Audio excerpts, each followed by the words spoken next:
నేను ఎక్కడ ఏడిపిస్తున్నాను, డబ్బులు అడుగుతున్నా అంతేగా. ఆల్రెడీ వాళ్ళు ఇచ్చామని చెప్తున్నారు కదా బాబు. కట్నం తీసుకోవడమే నేరం, కానీ వాళ్ళు వచ్చి అదే పనిగా చెప్తున్నారు 5 లక్షల డబ్బు 4 తులాల బంగారం పెట్టారు, బండి కూడా ఇచ్చారని చెప్పిన తర్వాత ఇంకా ఏంది బాబు మీకు? ఎవరికి ఇచ్చారు, ఎప్పుడు ఇచ్చారు? అమ్మాయి పెళ్ళి నేను చూసుకుంటాను కదా. ఏందయ్యా, ఆవిడని చేసుకొని కట్నాలు తీసుకొని అన్ని తీసుకొని ఉన్న ఆస్తులు అమ్మిచ్చేస్తే మళ్ళీ వాళ్ళ చెల్లిని కూడా నువ్వే చేసుకుంటా? చేసుకుంటా, ఏమైంది? ఏమది చప్పించి కొడతా మళ్ళీ.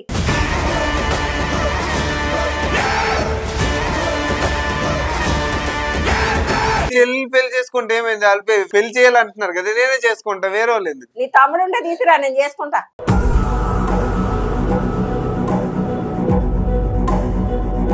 వాళ్ళ ఇంట్లో ఇంకెవరు ఉన్నారు? వాళ్ళ చెల్లి ఉంది, వాళ్ళ చెల్లి నేను మ్యారేజ్ చేసుకుంటా. దీనికి ఎలాగో పిల్లలు పుట్టట్లేదు.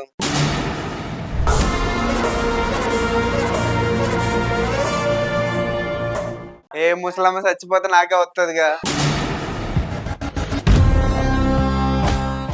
అందరికీ నమస్కారం, నేను మీ ఎర్రం శాంతి. నా విచారణ కార్యక్రమానికి స్వాగతం. ఈరోజు మనతో పాటు ఉన్నారు ప్రముఖ హైకోర్టు అడ్వకేట్ అలీ గారు. నమస్కారం సార్. ప్రముఖ సైకాలజిస్ట్ సుశీల గారు. నమస్కారం మేడం. నమస్తే. చెప్పండమ్మా. నమస్తే సార్. నమస్తే మేడం. నమస్తే. మీ పేరమ్మా? నా పేరు రాధా మేడం. రాధా. ఎక్కడి నుంచి వచ్చారమ్మా? మాది చిన్న తాండా మేడం, పల్లెటూరు నుంచి వచ్చినాం. ఏంటమ్మా సమస్య ఏంటి? సమస్య ఏంటంటే మాకు మ్యారేజ్ అయింది మేడం. పెళ్ళైన 3 సంవత్సరాలు అయింది. అప్పటి నుంచి మా ఆయన గారు వదిలేశారు. నేను ఇంకా కట్నం కావాలి, నాకు ఇంకా డబ్బు కావాలి, బంగారం కావాలి అని వేధిస్తున్నారు. ఈమె మా అమ్మ సైదమ్మ. ఈమెకి పింఛన్ వస్తుంది నెలకి, అద్దె కూడా ఆయనే తీసుకుంటారు మేడం. అయ్యో. మేము ఏదో కూలి పని చేసుకుంటున్నాం, చిన్న అరకరం పొలం ఉంది, అది కూడా రాసి ఇమ్మంటున్నారు మేడం. అయ్యో. అమ్మా నేను 5 లక్షలు ఇచ్చిన 4 తులాల బంగారం పెట్టినాయి. ఇంకేం తక్కువ ఉన్నది, మరి ఇంకేం పెట్టాలా? ఏమ్మా మీ ఆయన పేరేంటి? మురళి. బాబు మురళి, ఏంటి అటు అత్తని గాని ఇటు భార్యని గాని ఏడిపిస్తే అసలు మీకు ఏమొస్తుంది? నేను ఎక్కడ ఏడిపిస్తున్నాను, డబ్బులు అడుగుతున్నా అంతేగా. ఆల్రెడీ వాళ్ళు ఇచ్చామని చెప్తున్నారు కదా బాబు. కట్నం తీసుకోవడమే నేరం, కానీ వాళ్ళు వచ్చి అదే పనిగా చెప్తున్నారు 5 లక్షల డబ్బు 4 తులాల బంగారం పెట్టారు, బండి కూడా ఇచ్చారని చెప్పిన తర్వాత ఇంకా ఏంది బాబు మీకు? ఎవరికి ఇచ్చారు, ఎప్పుడు ఇచ్చారు?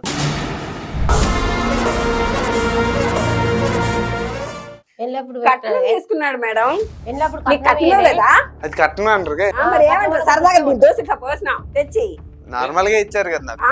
5 లక్షల కట్నం బాబు ఖర్చు పెట్టుకొని ఇచ్చినా, కారు కొనుక్కో అనేసి ఇచ్చారు కదా. కారు కొనుక్కొని ఇచ్చినా ముత్తినే పాపం కట్నం కాదా ఇస్తా? ఆ తర్వాత మీకు ఇవ్వలేదా? నాకెక్కడ ఇచ్చావు? పిల్లల్ని పోషించుకోవా? పక్కోడు కానొచ్చు పోషిస్తాడా? నువ్వు పోషించకపోతే డబ్బులు ఇచ్చినా అని అడుగుతున్నావు, సిగ్గులేదా? డబ్బులు ఇచ్చిర్రు, వాళ్ళ స్తోమత తగ్గట్టు మీకు డబ్బులు ఇచ్చిర్రు, మీకు బంగారం పెట్టారు, ఇంకేం కావాలండి? ప్రాణాలు కూడా రాసి ఇవ్వాలా నీకు? డబ్బులు అడుగుతున్నామండి. డబ్బులు అడిగితే తప్పేముంది? వాళ్ళ ల్యాండ్ ఉంది, ల్యాండ్ అమ్మేసి ఇస్తే ఏమైంది? డబ్బులు నీకు ఎందుకు ఇవ్వాలయా? నాకు అర్థమైంది. కాళ్ళు చేతులు లేవా? ఉన్నాయని ఇచ్చేలా, ఉన్నాయని అరకే పెట్టాలా? పిల్లలకి చదివించాలన్నా ఎవరికైనా ఏం చేయాలి? ఎలా? చెల్లుందా లేదా? దానికి పెళ్లి చేయాలా లేదా? అంటే వాళ్ళు ఏం అడుగుతున్నారు అసలు? ఆల్రెడీ కట్నం ఇచ్చాము, మీకు బంగారం ఇచ్చాము, ఇంకేం కావాలి అని అడుగుతున్నారు. అది కూడా నువ్వు ఉన్న భూమి కూడా అమ్మి ఇవ్వమంటే వాళ్ళకి ఇంకేం ఆధారం ఉంది? బతుకు తెరువు చెప్పు. అందులో ఇప్పుడు నువ్వు అసలు డబ్బులు ఇవ్వమని అడుగుతున్నా అంటున్నావు. అమ్మేసి దేనికి ఆ డబ్బులు? నేను ఇంకో కారు కొనుక్కోవాలి. ఇంకో కార్ కొనుక్కోవడానికి అడగాలి, రిక్వెస్ట్ చేసుకోవాలి. రిక్వెస్ట్ చేసి అడుగుతున్నా. మరి వాళ్ళంటే కట్నం సరిపోవట్లేదు, ఇంకా కట్నం అని ఎవరు చెప్పారు? కారు కొనుక్కోవాలి, కారుకు డబ్బులు ఇస్తారు. ల్యాండ్ ఉంది కదా, ల్యాండ్ అమ్మండి, ల్యాండ్ అమ్మేసుకోండి. అమ్మాయి పెళ్ళి నేను చూసుకుంటాను కదా.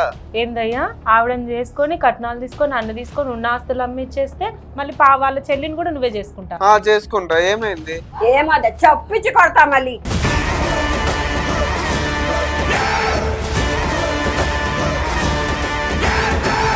మరి కూర్చోమ్మా, కూర్చో.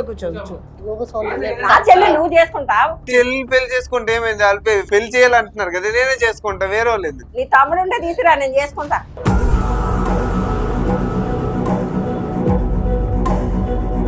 పద చూద్దాం ఎవరైనా. నాకు లేదుగా ఆయన. వాళ్ళ కట్నం కావాలి, వాళ్ళ బంగారం కావాలి, వాళ్ళ భూమి కావాలి, వాళ్ళ బిడ్డ కూడా కావాలా? చూడు అసలు ఏం మాట్లాడుతున్నావు అసలు? మైండ్ ఉండే మాట్లాడుతున్నావా? అమ్మా పిల్లలు కూడా ఒక కలగలేదు పిల్లకే మేడం ఇంత ఇంకా. అబ్బాయి పెట్టినట్టు ఇంక పిల్లడికి టెస్ట్ చేసుకుంటా పొలం అంతా నాకే అని నాకే అన్నట్లు ఈ పిల్లకి ఇంత అబ్బాయి పెట్టినట్టు ఇంకా ఆ పిల్లకి ఎంత అబ్బాయి పెడతావు నువ్వు? అదే కదా. అంతే కదా అయ్యా.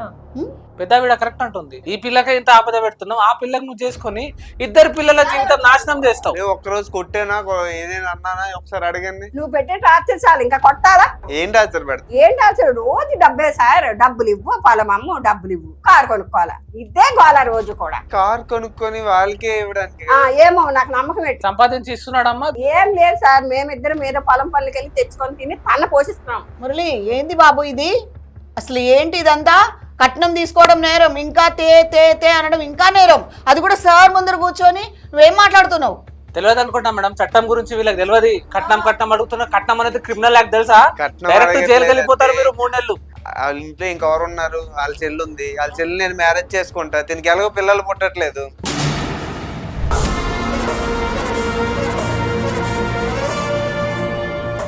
పిల్లలు పుట్టట్లేదు కాబట్టి తను చేసుకుని తన చేతికి అంటాను. కనీసం ఇంక ఆ ల్యాండ్ అమ్మేసి నేనే వాళ్ళకి చూసుకోండి కదా. మొత్తం లాట్లో వచ్చేస్తుంది ఒకే దగ్గర. అత్త, మామ, పెద్ద భార్య, చిన్న భార్య, ఉన్న ఆస్తి అంతా నీకే కావాలి అంతేనా? నాకు ఇక్కడ ఒక డౌట్ అండి, కొంపదీసి వాళ్ళ చెల్లె మీకు అన్నేసావేంది, అందుకే ఈ నాటకాలన్నీ ఆడుతున్నావు? అంతే మేడం, 3 years అయింది మేడం పెళ్ళయ్యి. ఏమో 10 years అయిందా? 3 yearsకే ఇంత? నేను ఇయ్యా కట్నం ఎవరు ఇచ్చిన ఒక్క పిల్లకే ఇంత అబ్బాయి పెట్టాడు. నేను భూతాలు అమ్మియా నేను నా చిన్న బిడ్డకి ఇయ్యా. ఏమియ్యా బిడ్డకు చూస్తున్నావా? సంబంధాలు చూస్తున్నావా? వేరే సంబంధాలు చూస్తా తీరము. ఏమాత్రం వచ్చినావా? మరి ఇలాంటి వాళ్ళ కళ్ళు పడతాయి కదమ్మా. వీళ్ళకు ఇయ్యా. ఏ ముసలమ్మ చచ్చిపోతే నాకే వస్తుందిగా.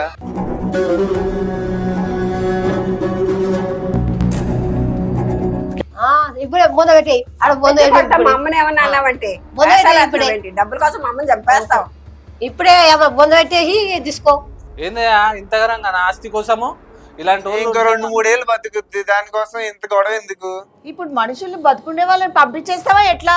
ఏం మాట్లాడుతున్నావు బాబు? రేపు పొద్దున అది వాళ్ళ చిన్న బిడ్డ కోసం వాళ్ళంతా దాచుకుంటే, కాయ కష్టం చేసుకొని వాళ్ళ బ్రతుకు వాళ్ళు బ్రతుకుతుంటే వాళ్ళ జీవితంలోకి నువ్వు వెళ్ళింది కాకుండా, అసలు అల్లుడంటే ఎవరనుకున్నావు బాబు? కొడుకుతో సమానం. 2 ఆడపిల్లలకి నువ్వు ముందు నిలబడి, కొడుకుతో సమానం కాబట్టి ఆ ఆస్తి అంతా నాకే వస్తుంది కాబట్టి ముందే అడుగుతున్నా. ఓరి నాయన, ఈ పిల్లోడైతే మొత్తం ఫిక్స్ చేసుకొని వచ్చాడండి, వాళ్ళ ఆస్తి నాది, ఇది మొత్తం నాదే అని ఫిక్స్ అయ్యి వచ్చాడండి. నేనే తింటాను అంత, నేనే తింటే ఇక వాళ్ళు ఇప్పుడే చచ్చిపోరు, ఇప్పుడు బొంద పెట్టేవాను అంత తినవాను. అదే కదా. అయినా కూడా కొడుకైనా కూడా ఆ తీరుగా అడగడమ్మా. బిడ్డకి ఇచ్చి నుంచి ఏం తక్కువ చేసిన ఆయనకు ఇంకేం కావాలా? ఇంకా చిన్న పిల్లలు చేసుకొని ఉన్నదంతా నేనే తింటారే. అదేమ్మా, ఆయన కొడుకైనా కూడా ఆ స్థానంలో ఉన్నప్పుడు కన్న తల్లిని నువ్వు చచ్చిపోతే నాకే వస్తుందని ఏ కొడుకు కూడా అనడు. నిన్నే వింటున్నాం మేము కొత్తగా. ఏంది బాబు? ఆవిడని ఇప్పుడే చంపేసి ఆస్తంతా లాక్కునేలా ఉన్నాడు అసలు. అదే కదా అసలు. పెళ్ళైనప్పటి నుంచి టార్చర్ కొట్టడం తిట్టడం చేస్తాడా? ఇలా మాట్లాడాడంటే చెప్పండి సార్, ఇంకెన్నకతల ఇంటి దగ్గర ఎంత టార్చర్ పెడుతుంటావు. అర్థమవుతూనే ఉన్నాడు ఈ పిల్లోడు అసలు. ఏదైనా అంటే మీరు పొలం అమ్మి నాకు కారు ఇవ్వండి, అప్పుడు కారు నడిపి మేము పోషిస్తాను అంటుండు. ఇప్పుడు కారు ఉన్నట్టుందండి కదా. లేదు సార్, ఖర్చులు సరిపోక అమ్మేసాను ఆ కారు. ఏం ఖర్చు? వీళ్ళకే ఇవ్వడానికి. తాగుతావా? ఏం తాగదు, ఇప్పుడు తాగేదే లేదు. తాగలవట్లేదు. తాగుతాడు మేడం, తాగుతాడు, ప్యాకెట్ ఆడతాడు, కోళ్ళ పందాలు ఆడతాడు. ఒక్కటేంటి అన్ని వ్యసనాలు ఉన్నాయి. పండగలు కోడి పందాలు ప్యాకెట్ పండగలు ఆడతాము. అంటే వీళ్ళు ఎట్లా అంటే పేకాట ఆడేటోళ్ళు తాగేటోళ్ళు వీళ్ళకి 1 ఎకరం ఉంటే సరిపోదండి. 1 ఎకరం తింటారు, అలాంటి 100 ఎకరాలు ఉండాలి. 100 ఎకరాలు పోయిన తర్వాత వాళ్ళు సాటిస్ఫై అవుతారు, అమ్మయ్యా. అలాంటి వాళ్ళు పేకాట ఆడేటోళ్ళు అందరూ అంతే. అంతే అంతే. కొందరైతే పిల్లలను కూడా తాకట్టు పెడుతున్నారు మేడం. అయ్యో అవును, అలాగే కూడా చేస్తాడు సార్, డబ్బులు లేకపోతే. చాలా వ్యసనం ఇది. ఏంది బాబు, కొంచెమన్నా మైండ్ ఉందా? ఏం మాట్లాడుతున్నావు? ఈ డబ్బు కూడా ఆ భూమి కూడా పేకాట కోసం అడుగుతున్నాడేమో. అవునా? ప్యాకెట్ అంటేనే నాకేమో తెలియదు. ప్యాకెట్ ఎప్పుడు ఆడాను మీకు? కోడి పందాలు ఆడాను. కోడి పందాలు పండగలోన మా దగ్గర ఫేమస్ కాబట్టి ఆడాము. మరి ఇప్పుడు దేనికోసం అడుగుతున్నట్టు? నువ్వు కారు కోసమేనా? కారు తోలేసి వాళ్ళకే పోషించాలి కదా. ఎలా నాకు వచ్చిందే డ్రైవింగ్ ఒకటి, ఆ డ్రైవింగ్ చేయాలంటే కారు లేదు. ఎంత పోషించాడు ఇప్పటిదాకా మీకు? మాకేం పోషించలేదు సార్.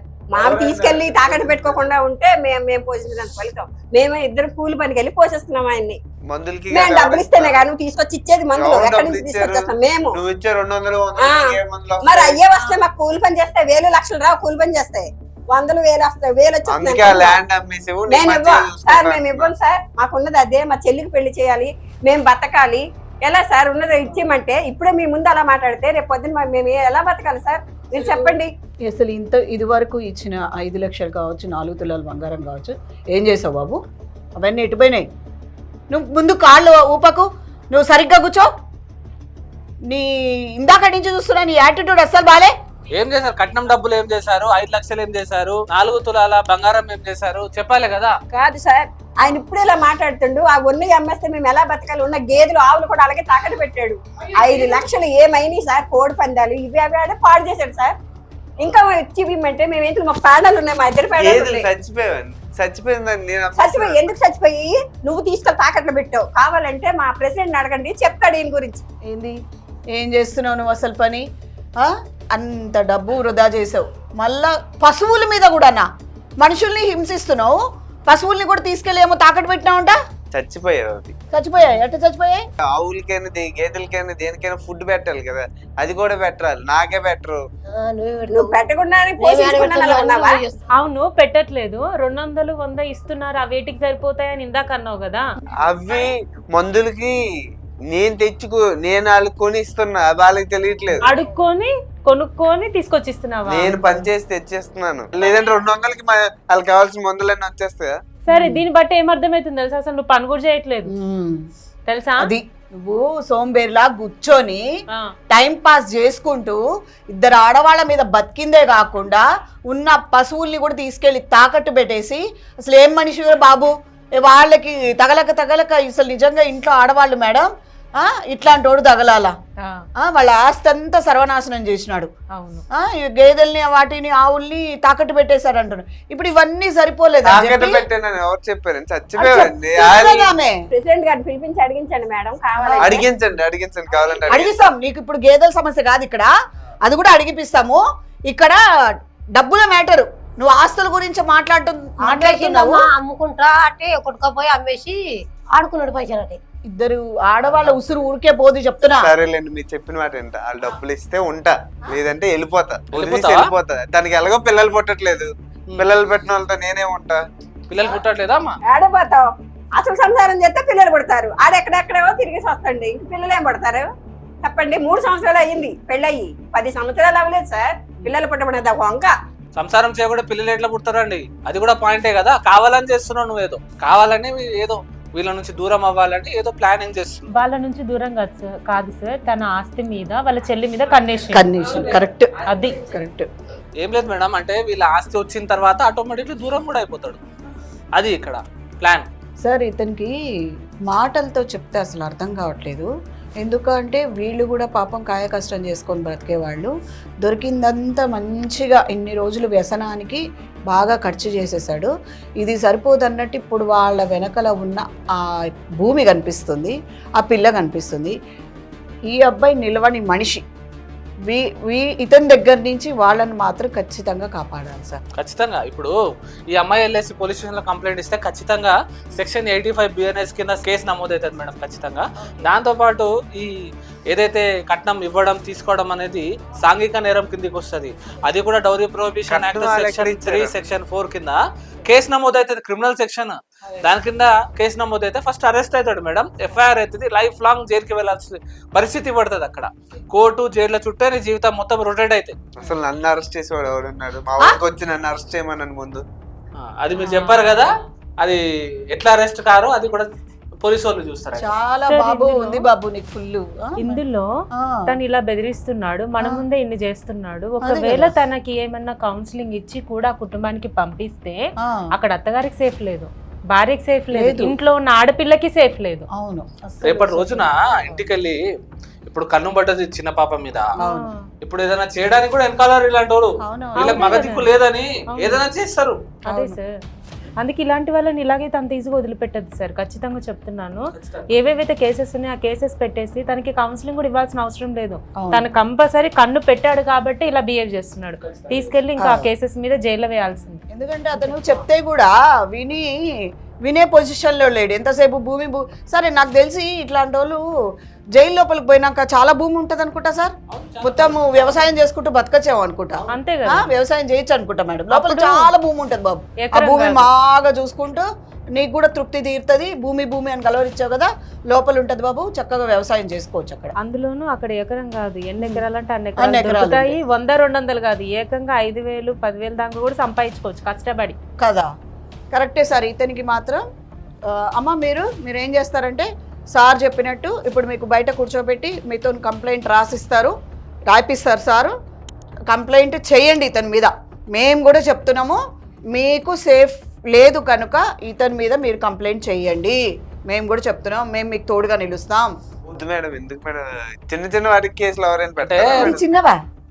నేను డబ్బులు అడిగాను అంతే కదా. అబ్బా అంతే కదా, సింపుల్ గా ఏం డబ్బులు మాట్లాడుతున్నావు? అడగాలా? అంతే కదా అరే, అంట. నీ ఇంటర్నల్ ప్లాన్ ఏముందంటే డబ్బులు అడగలేదు, నువ్వు ఆస్తి మొత్తం లాక్కొని వీళ్ళని రోడ్డు మీద వదిలేసి ఆ ఆస్తి తోటి అమ్ముకొని జల్సాలు చేద్దాం, పేకాట ఆడదామని నీ ఉద్దేశం. జలసాలు ఏం చేయట్లేదండి. అది చేయట్లేకుండా మరి 5 లక్షలు 4 తులాల బంగారం ఏం చేసావు? అసలు బతుకున్న మనిషిని ఈమె ఎట్టాకు మూడేళ్లలో పోతుంది కదా, ఈమె పోతుంది ఎట్టాకు పోతుంది అని మాట్లాడావు. ఇప్పుడు అన్నాడు. పైన యమధర్మరాజుకి అడగొచ్చాడు ఎన్ని రోజులలో పోతుంది, ఎన్ని సంవత్సరాలలో పోతుంది అని. అందుకే 3 సంవత్సరాలని పర్టికులర్లీ చెప్తున్నాడు. అంతేనా బాబు? మీకు మూడు సంవత్సరాల పీరియడ్ ఇచ్చిండమ్మా ఆయన. ఇంకా ఇప్పుడు మీరు గడికొక్క మాట మాట్లాడుతున్నారు. ఆల్ ఆఫ్ సడన్ గా వాళ్ళని ఏదో ఒకటి చేసి కూడా మీరు ఆస్తి కోసం, ఆ పాప కోసం ఖచ్చితంగా చేస్తారు. దీంట్లో అయితే ఇది డౌటే, మాకు డౌట్ ఏం లేదు. అసలు నాదేం తప్పునే ఉందా? వాళ్ళకి డబ్బులు అడుగుతున్నా ఇవ్వట్లేదు. డబ్బులు ఎందుకు ఇవ్వాలి నీకు? నీకు ఆలోచన వాళ్ళకి నేను కార్ డ్రైవ్ చేసి వాళ్ళకే డబ్బులు ఇద్దాం. వాళ్ళకి ఇచ్చే అవసరం లేదు, కూలీ నాలి చేయి. కార్ డ్రైవింగ్ చేస్తే డబ్బులు వస్తాయా? కూలీ నాలి చేయి, కూలీ పని చేస్తే ఎక్కడికి ఖర్చులు సరిపోతాయండి. ఖర్చులు సరిపోతే బతుకుతలేరా చాలా మంది? కూలీ నాలు చేసి బతుకుతలేరా? ఒక షాప్ లో పని చేయి, ఒక చికెన్ సెంటర్ లో పని చేయి, ఎక్కడన్నా లేబర్ పని చేయి, బండలు కొట్టు, ఏదైనా ఒకటి చేయి, సంపాదించు, వాళ్ళకి పోషించు. ఇప్పుడు ఏంటి బాబు, నీకు జాబ్ లేదు, జాబ్ కావాలా చెప్పు సార్. మీకు తెలిసిన వాటివే చాలా జాబ్స్ ఉన్నాయి కదా సార్. ఈయనని ఒక జాబ్ అంతెందుకు సార్, ఆఫీస్ ఉంది కదా సార్, ఆయనని మీరు ఆఫీస్ బాయ్ గా పెట్టండి. డ్రైవర్ గా పెడతా, డ్రైవింగ్ వస్తుంది కదా, చక్కగా డ్రైవింగ్ చేయండి. తెలిసిన మాకు సార్ ఇమీడియట్లీ జాబ్ ఇచ్చారు నీకు. ఎంత గ్రేట్ అసలు, ఇమీడియట్లీ జాబ్ దొరికింది బాబు మీకు. జాబ్ చేసుకుని ఉంటాను, నీటి పోషించుకుంటా వాళ్ళని. గుడ్, ఇది మంచి, ఇది చెప్పారు, మంచిగా ఉంది. మీకు డ్రైవింగ్ జాబ్ నేను ఇప్పిస్తా, నా దగ్గర చేయండి, నాకు తెలిసిన వాళ్ళ దగ్గర డ్రైవింగ్ చేయండి. నీట్ గా మీ భార్యను బాగా చూసుకోండి, అత్తని ఒక తల్లిలా చూడండి, మీ మర్దల్ని దగ్గరుండి పెద్ద మనిషిలాగా పెళ్లి చేయి. కన్నేసినావు అంటే మేము ఊరుకోం చెప్తున్నా. అటు నువ్వు కన్నేస్తే మేము ఇటు నుంచి నీ మీద కన్నేస్తాం, అర్థమైందా? నీటి చూసుకుంటాను, తనకి కూడా వేరే వాళ్ళ చేత మంచి పెళ్లి చేస్తా. అంటే నీట్ గా చూడడం కాదు, పేపర్ రాయిద్దాం. ఇలాంటి వాళ్ళు ఎప్పుడు ఎట్లా అవుతారో తెలియదు. ఒకవేళ నువ్వు దారి తప్పినాం అనుకో, ఖచ్చితంగా ఈ తల్లితో పాటు మేమందరం పోయి కంప్లైంట్ చేయించి నీ మీద ఎలాంటి యాక్షన్ ఉందో అలాంటి యాక్షన్ తీసుకునేలా చేస్తామండి. నీ నుంచి భరణం ఎంత వస్తుంది, మెయింటెనెన్స్ ఎంత వస్తుంది, నీ ఆస్తి పాస్తులు అన్ని అమ్మైనా కూడా ఈ అమ్మాయికి భరణాలు అలిమలీలు అన్ని అందిస్తామండి. సరే అమ్మ, నన్ను క్షమించండి, నేను ఎప్పుడు అలా చేయను. సార్ అలా ఏదో జాబ్ ఇస్తున్నారా, జాబ్ చేసుకొని మీకే ఇస్తాను ఆ డబ్బులే. నిన్ను ఏమ్మా నమ్ముతారా? ఆయన ఏమన్నా చెప్తున్నాడు, నమ్ముతారా మీరు? నమ్మకం లేదు నీకు. నమ్మకం లేకుండా కొన్ని రోజులు భారీగా నీకు అంటే చెప్పలేం కానీ సార్ 1 year 2 years చూస్తాం సార్. 1 year 2 years చూసే అవసరం కూడా లేదండి. ఎట్లయితే ఒక అన్నం ఉడికిందా లేదా అని ఒక మెతుకు చూస్తాం కదా, ఒక 10 రోజులు, ఒక నెల రోజులు చూడండి, నీకు అర్థమైపోతుంది మంచిగా ఉంటుందా లేదా అని. మంచిగా లేకపోతే మేము ఎటుపోము, ఆయన ఎటుపోడు, ఇక్కడనే ఉంటాం. మీరు రండి మా దగ్గరికి, మేము కంప్లైంట్ రాసిస్తాం మీకు. అమ్మా నీ భర్తకి జాబ్ కుదిరింది అక్కడ ఇక్కడ కాదు, ఒక అడ్వకేట్ సార్ దగ్గర. ఆయన ఆటలు ఆడడానికి ఇక్కడ ఏం నడవవు, అర్థమైందా?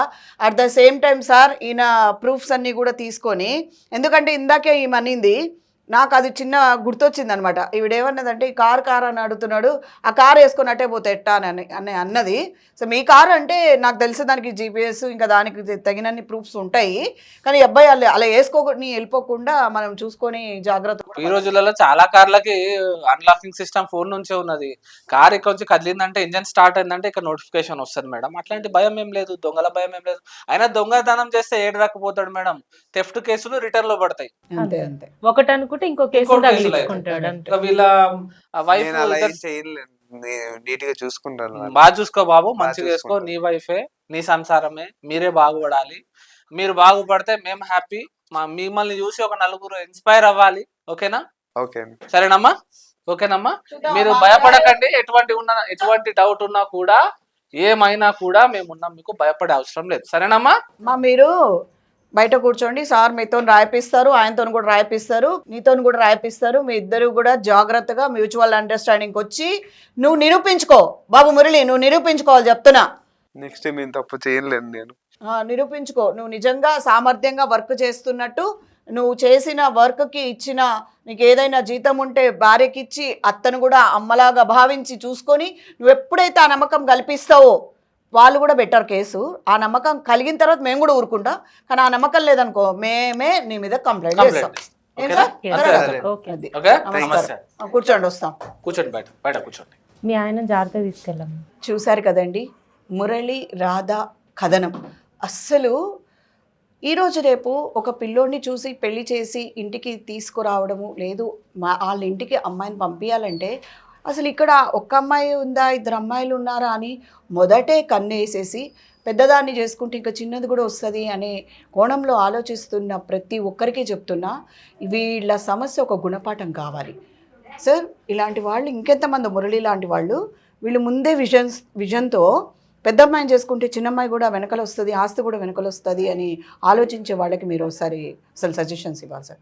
ఇలాంటి దుర్బుద్ధి ఉన్న వాళ్ళకి ఎప్పటికైనా జైలు శిక్ష పడుతుంది మేడం.